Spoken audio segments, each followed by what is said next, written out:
আবার কলকাতা থেকে নাগরাকাটা সুমিত্রার এখানে এসেছি। এসে আমাদের মনে হলো যে একদিনের জন্য কি পাহাড়ের কোনো জায়গা আছে যেখান থেকে ঘুরে আসা যায়। সেটা যদি আমাদের প্রতিবেশী রাজ্য সিকিম হয় তাহলে তো কথাই নেই। আমরা এভাবেই বেরিয়ে পড়লাম রাবাংলার উদ্দেশ্যে। উত্তরবঙ্গের মানুষজন কিন্তু যারা জলপাইগুড়ি শিলিগুড়ির এই অঞ্চলে থাকেন একদিনেই রাবাংলা থেকে ঘুরে আসতে পারেন। আমরা বাগরাকোটে ब्रेकफास्ट করলাম। आपका नाम क्या है और इस जगह का पता बता दीजिए। मेरा नाम अमृता शर्मा है। इस जगह का नाम बागराकोट मीनामोड़। मेरा दुकान का नाम है सभ्यता रेस्टोरेंट। और क्या क्या मिलेगा इधर लच्छा पराठा और मोमो चाउमीन आलू पराठा और लंच भी होगा। Thank you.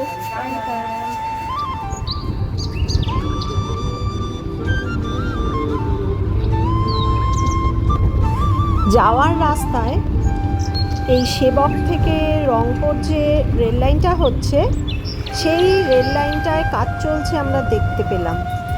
আর এই যে ব্রিজটা, এই ব্রিজটায় তখন ট্রায়াল চলছিল ট্রেনের।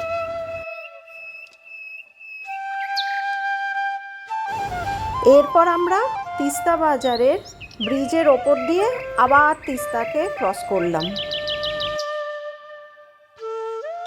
শহরের জ্যামজট ছাড়িয়ে এবার অনাবিল শান্তি।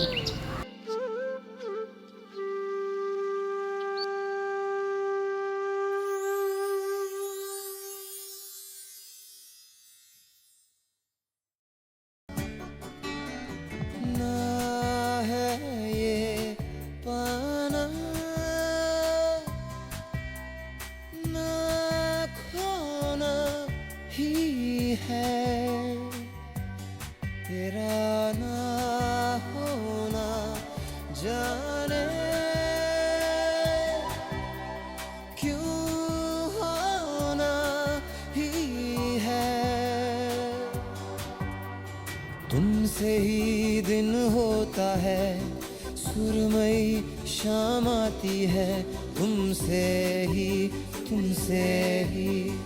हर घड़ी सांस आती है, जिंदगी कहलाती है, तुमसे ही ना है ये पाना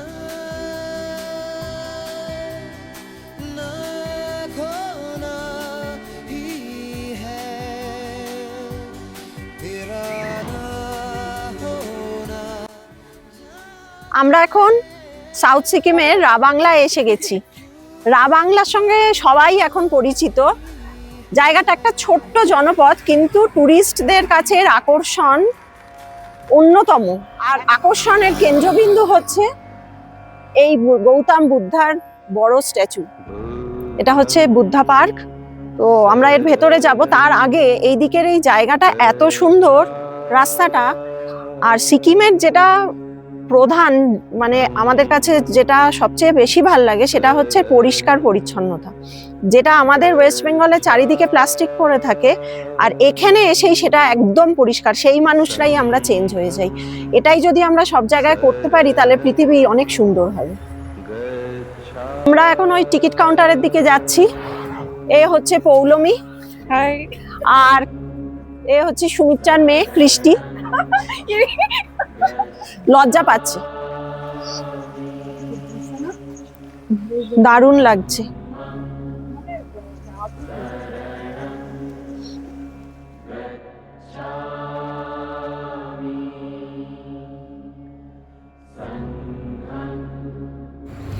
আমরা ধর্মচক্র ঘোরাতে ঘোরাতে পার্কের গেটের কাছে এসে গেলাম। আর আমাদের জন্য টিকিটের দাম পড়েছিল 80 টাকা। বাকি অনেক কিছু অ্যাক্টিভিটিস আছে, তার টিকিটের দাম ভিডিওটা পজ করে দেখে নেবেন। এই গাড়িরও ব্যবস্থা আছে, যারা গাড়ি করে যেতে চান তাহলে টিকিট কাউন্টার থেকে 300 টাকা করে গাড়ির জন্য টিকিট কাটতে হবে।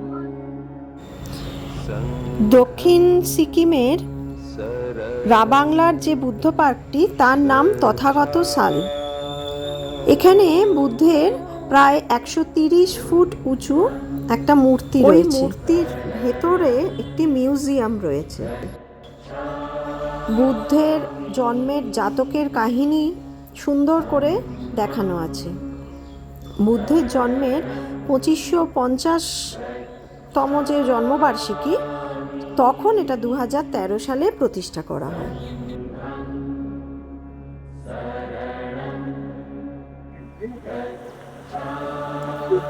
মেঘটা এসে আটকে আছে আকাশের ফ্রেমে।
ওই সুমিত্রা আসছে, আমি আগে চলে এসেছি।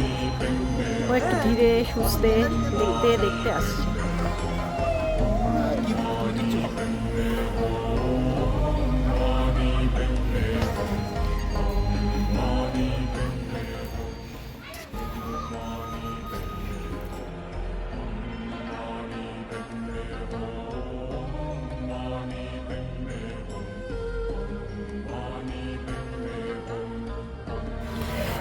এই মিউজিয়ামের মধ্যে কোনো রকম ছবি তোলা নিষিদ্ধ, তাই ভেতরের কোনো কিছু আপনাদের দেখাতে পারলাম না।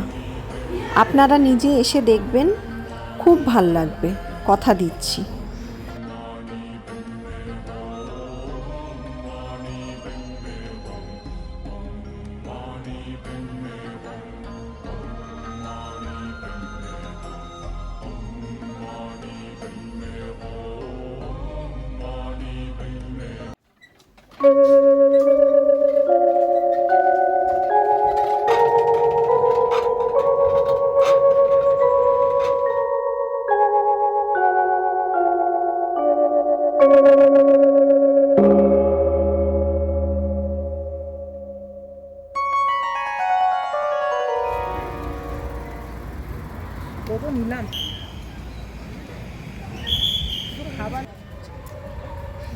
এরা এখানে চিন্তায় পড়েছে, গাড়ি কোথায় আছে খুঁজে পাচ্ছে না। রাবাংলাতে থাকার জন্য আলাদা করে কোনো হোটেলের কথা বললাম না, কারণ অসংখ্য হোটেল আছে। আপনারা এখানে এসে পার্কের চারপাশে নিজেদের পছন্দ মতন থাকার জায়গা বা খাবার জায়গা দেখে নিতে পারবেন।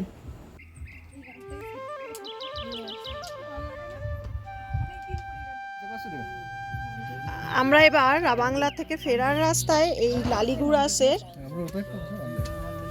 জুস পেয়েছি, আর এগুলো হচ্ছে গ্রেপসের, আর এইগুলো হচ্ছে বলছে কোনো ধরনের ওষুধ মানে কোনো ফ্রুট জুসই।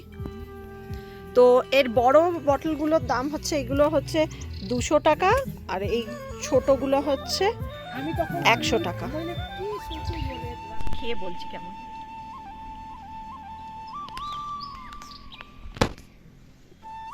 ভালো খেতে, টক টক, মিষ্টি মিষ্টি। এবার সুমিত্রা খেয়ে দেখছে, আর মনে হচ্ছে সেই মনে হচ্ছে টক মিষ্টি একটা মানে শরবত এটা। মনে হচ্ছে কাঠের ধোঁয়ার যে গন্ধটা থাকে না কাঠের জালে, সেই রকম গন্ধ। দারুণ দারুণ খেতে।